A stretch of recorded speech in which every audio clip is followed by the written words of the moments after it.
My name is Alex.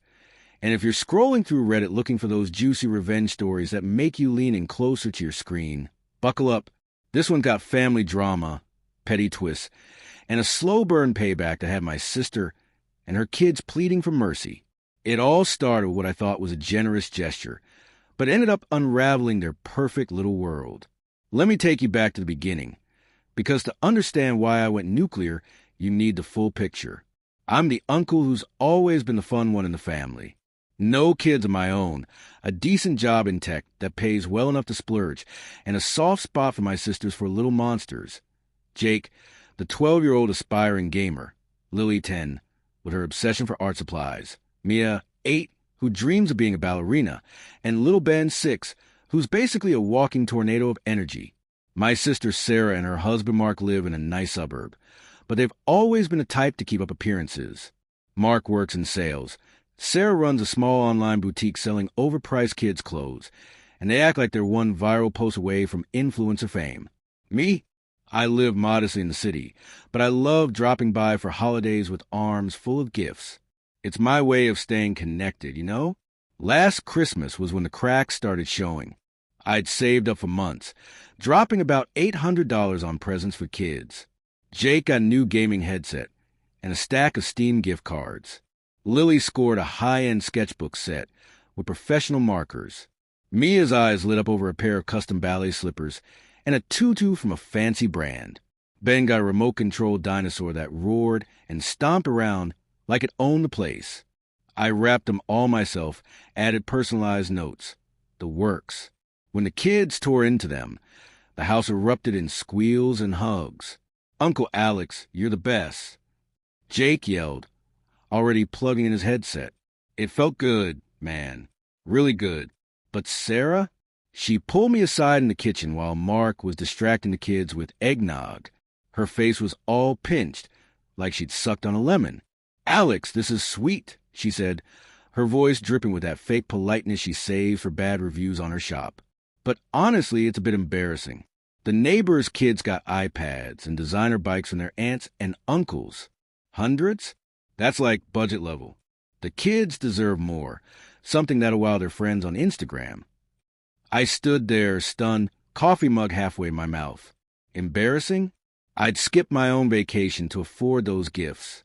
And Instagram? The kids weren't even old enough for accounts. But Sarah was already posting stage photos of their hauls like it was a competition. I laughed it off at first, thinking she was joking. But no, she doubled down. "Look, if you can't step up, maybe just send cash next time. We could use it for something substantial." Mark overheard and nodded along, muttering about how times are tough, even though I'd seen their new SUV in the driveway. That night, driving home, it hit me like a freight train. All those years of bailing them out, covering Sarah's boutique startup costs, paying for the kids' extracurriculars when Mark forgot the bill. I was just an ATM to them. The gifts weren't about joy. They were about status.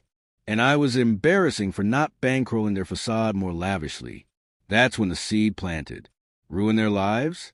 It sounded extreme, even in my head, but the hurt festered. I didn't mean literal destruction. No violence, no crimes. Safety first, right? But petty? Oh, I could do petty. I decided to flip the script. If they wanted more, I'd give them excess in ways that exposed every crack in their perfect image. I'd make them beg me to stop by drowning them in the consequences of their own greed. It started small, but snowballed into something epic. Phase 1, the overgift offensive. Birthdays rolled around first, Jake's in February.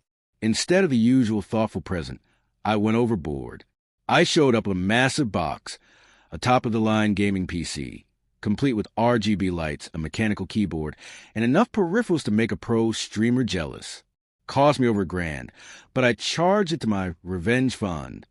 Jake freaked out in the best way, but Sarah's smile was tight. "Alex, this is too much. We don't have space for all this." I just grinned. You said they deserve more, right? No such thing as embarrassing now. Next, Lily's birthday. I rented an art studio for the day and hired a professional artist to give her a private lesson, plus a year's supply of canvases and paints delivered monthly.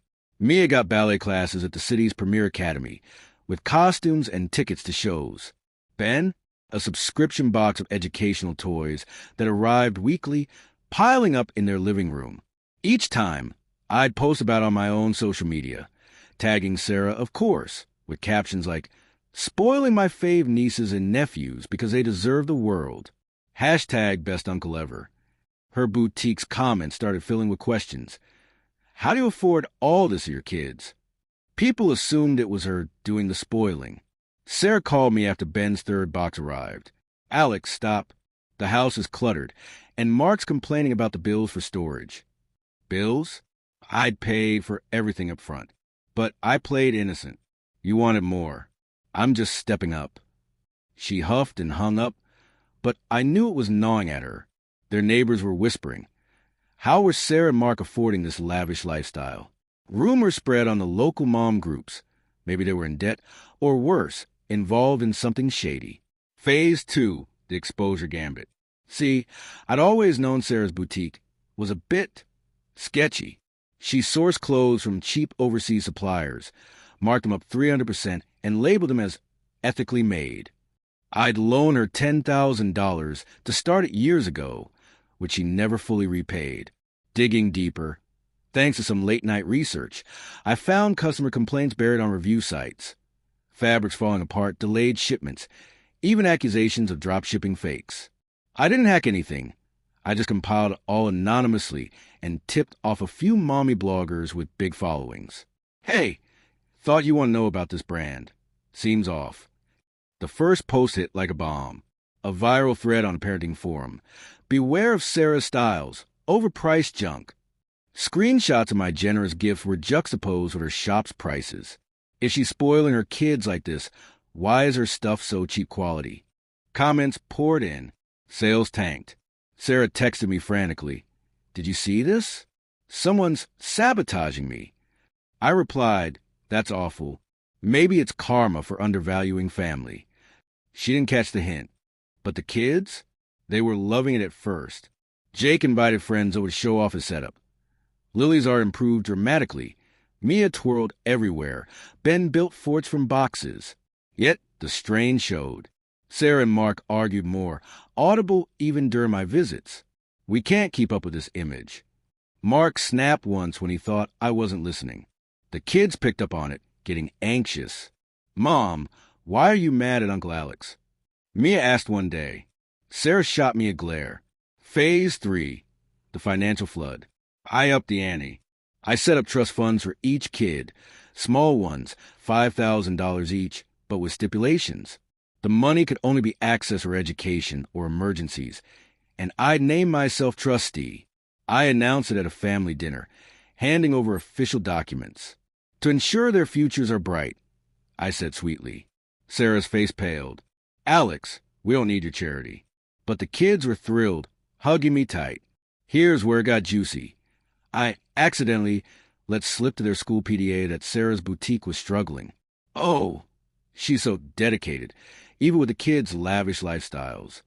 Whispers turned to outright questions at events. Parents cornered her. How do you balance it all? Those gifts from your brother must help. Her facade cracked. Mark's job performance slipped from the stress. He lost a big client. Bills piled up. Ironic, since my gift were adding to their clutter without providing cash flow. By summer, the boutique was hemorrhaging. Sarah begged me for another loan, just to tide us over. I agreed, but with conditions. I made her sign a contract acknowledging the previous unpaid debt plus interest. She did, desperation in her eyes. Then I helped by promoting her shop on my networks, but with honest reviews attached. Great for budget buys, but check the quality. More backlash. Customers demanded refunds. The shop shuttered in August. The kids fell the hardest. Jake's friends teased him about the fake rich family. Lily stopped drawing, saying the supplies reminded her of the fights. Mia quit ballet because Sarah couldn't afford the gas to drive her. Ben clung to his toys, but the joy was gone. They started calling me themselves. Tearful voicemails.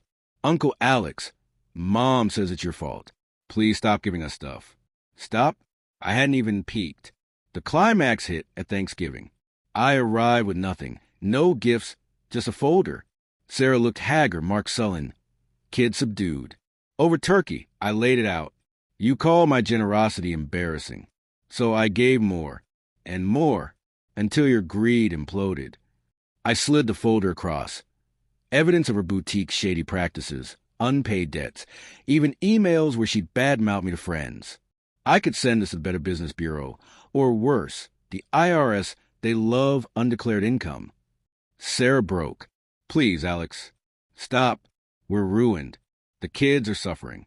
Begging you. Tears streamed. Mark nodded, defeated. The kids huddled together, wide-eyed. Jake whispered, We didn't mean it, Uncle. Just make it normal again. I paused, letting the silence stretch. Then I tore up the folder. Fine, but no more demands. And repay what you owe. They agreed profusely. Now, things are better. Gifts are modest, appreciation real. Sarah's working a regular job, boutique forgotten. The kids? They hug tighter, say thank you more. But deep down, I know one wrong word, and the floodgates open again. Was I the asshole? Maybe. But damn, it felt good. If you're still reading, congrats. You're as hooked as they were terrified. Moral? Don't bite the hand that spoils you, or it might just drown you in kindness.